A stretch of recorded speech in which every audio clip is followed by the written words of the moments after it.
une réflexion spontanée sur l'idée de perfection. Je me disais que la perfection finalement c'est quoi ? C'est la réalité, c'est ce qui est. Et ce qui est parfait tel que c'est. Mais dans le langage courant, en fait bien souvent, ce qu'on appelle perfection, c'est simplement quand un résultat est conforme à nos attentes. Si un résultat est conforme à ce qu'on attend, à l'idée qu'on s'est fait de quelque chose, on va se dire que c'est parfait. Alors qu'en fait, c'est simplement qu'il y a adéquation entre finalement l'idée qu'on s'était fait de quelque chose, en tout cas le résultat qu'on souhaitait atteindre, et le résultat atteint. Et on se dit, ah voilà, c'est l'image que j'avais en tête, mais en fait, c'est l'image, c'est finalement le résultat qui est là. Et là, je vais me dire, c'est parfait. Mais en fait, en aucun cas, ça voudra dire que c'est parfait. Parce que c'est simplement que ça correspond à ce qu'on souhaitait. Ça correspond à ce qu'on voulait peut-être manifester, au résultat qu'on attendait. Mais en fait, la vraie perfection, c'est ce qui est. Et je trouve que c'est libérateur de voir les choses comme ça, parce que bien souvent, le résultat qu'on attend n'est peut-être pas là. Et pourtant, ça reste parfait tel que c'est, telle qu'est la réalité en fait. Et donc ça, c'est la vraie perfection, je crois. Et d'ailleurs, quand on dit... d'ailleurs, par exemple, pour le visage, on parle d'imperfection. On parle... il faut corriger les imperfections qu'on a sur la peau, etc. Donc ça montre bien qu'il y a un décalage entre ce qu'on aimerait que ce soit, donc finalement un résultat parfait, mais qui reste une idée, qui reste un imaginaire, qui reste quelque chose qu'on aimerait atteindre, et la réalité, puisque la réalité, c'est qu'à un certain moment, on peut avoir, par exemple, des boutons sur la peau. Et c'est incroyable parce que on voit bien que finalement, c'est la société, quelque part, qui nous manipule avec ce langage, parce que on se dit alors, j'ai des imperfections sur la peau. Donc ce n'est pas parfait, je ne corresponds pas à une image de perfection. Et donc je dois gommer ces imperfections pour correspondre à un résultat, à une image donnée. Alors qu'en fait, donc ça reste une idée, c'est une image, c'est illusoire, puisque ce qui est parfait, c'est ce qui est. Et donc si on a des imperfections, entre guillemets, si on a des boutons, enfin ce qui peut être vu dans la société par ce qu'on appelle imperfection, ben en fait, peut-être que ces boutons, ils sont là pour nous montrer quelque chose, nous apporter un message, et en fait, c'est parfait. La réalité telle qu'elle est parfaite, puisque elle va nous montrer quelque chose par rapport à ça. Donc voilà, juste cette petite réflexion, parce que je me disais, la vraie perfection, c'est simplement la réalité, c'est ce qui est. Et donc c'est aimer cette réalité, même si finalement elle ne correspond pas à ce qu'on aimerait, à une image mentale des choses. Voilà, la vraie perfection, c'est ce qui est. Et quand on dit que quelque chose est parfait, c'est autre chose. C'est simplement que il y a, en fait, il y a, mais en fait, le résultat qu'on voit, ça correspond à ce qu'on attend. Voilà, le résultat correspond à nos attentes. Et souvent, on va dire que c'est parfait parce que ça correspond en fait à ce qu'on attend. Donc c'est chouette.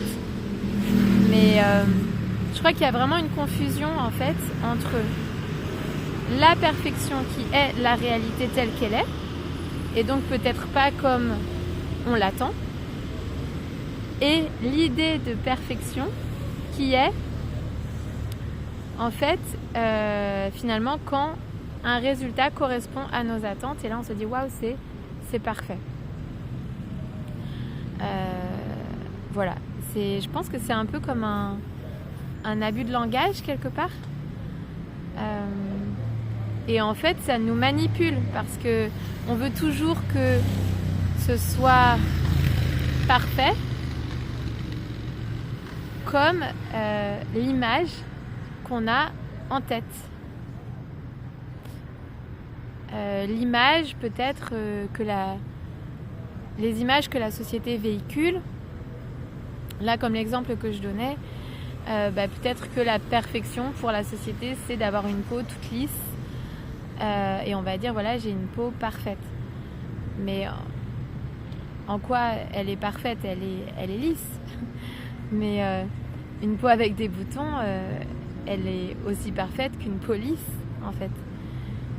Puisque c'est la réalité, et la réalité veut nous montrer quelque chose. La réalité est parfaite telle qu'elle est. Donc en fait, cette idée de perfection, ça peut, dans tous les domaines, là on parle d'esthétique par exemple, mais ça peut être pour tout, ça peut être la perfection, évidemment à l'école.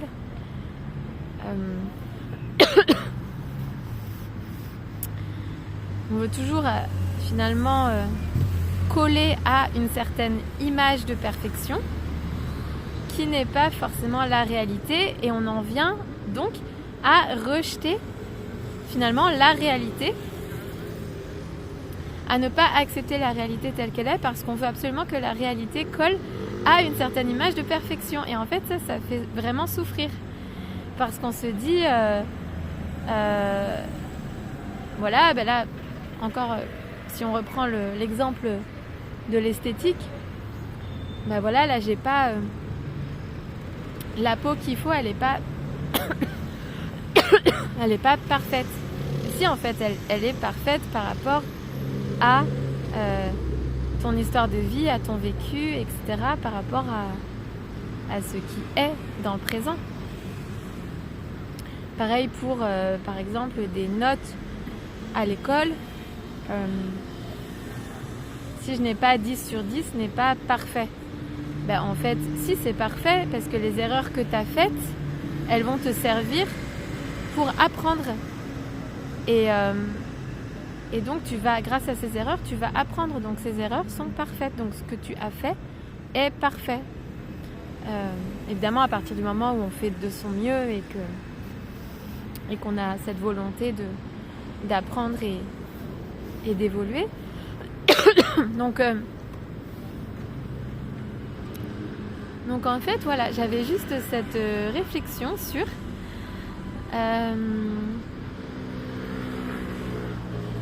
cette idée de réflexion parce que je crois qu'il y a vraiment une sorte d'abus de langage dans la société et une forme de décalage entre ce qu'est la réalité qui est parfaite et l'image de la perfection qu'on a en tête, à laquelle on aimerait coller. Et c'est ce décalage qui crée finalement la souffrance et la déconnexion de la réalité. Et finalement, ça ne nous permet pas non plus de profiter de la vie telle qu'elle est, puisque si la réalité ne colle pas à la perfection, à l'image de perfection qu'on a, forcément on va en souffrir quelque part. Donc, les imperfections n'existent pas.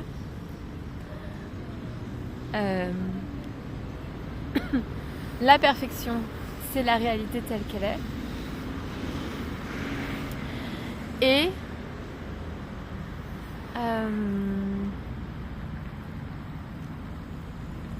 Et bien sûr, on peut toujours tendre vers des améliorations, bien sûr, mais comprendre simplement ce décalage qu'il peut y avoir entre la réalité qui est parfaite telle qu'elle est. Par exemple, notre corps, il est à l'instant T, il est parfait tel qu'il est. Il correspond à un vécu. Enfin voilà, notre corps, il fait toujours son possible pour nous maintenir simplement en vie. Et donc, il correspond à la perfection, en fait. Et pourtant, dans la société, bien souvent, on va penser qu'on n'est pas parfait parce qu'on ne va pas correspondre, parce que notre corps peut-être ne correspond pas à une image de perfection d'un corps qui va être comme ci ou comme ça. Mais encore une fois, c'est une image de perfection. Donc si notre corps correspond à l'image qu'on aimerait qu'il soit, soit. Mais toujours se rappeler qu'il ne s'agit qu'une idée, en fait. Et donc que la perfection, elle est déjà là. Et c'est la réalité telle qu'elle est. Voilà la réflexion que j'avais ce soir par rapport à ça. Et vous, qu'est-ce que vous en pensez ? Je vous dis à bientôt.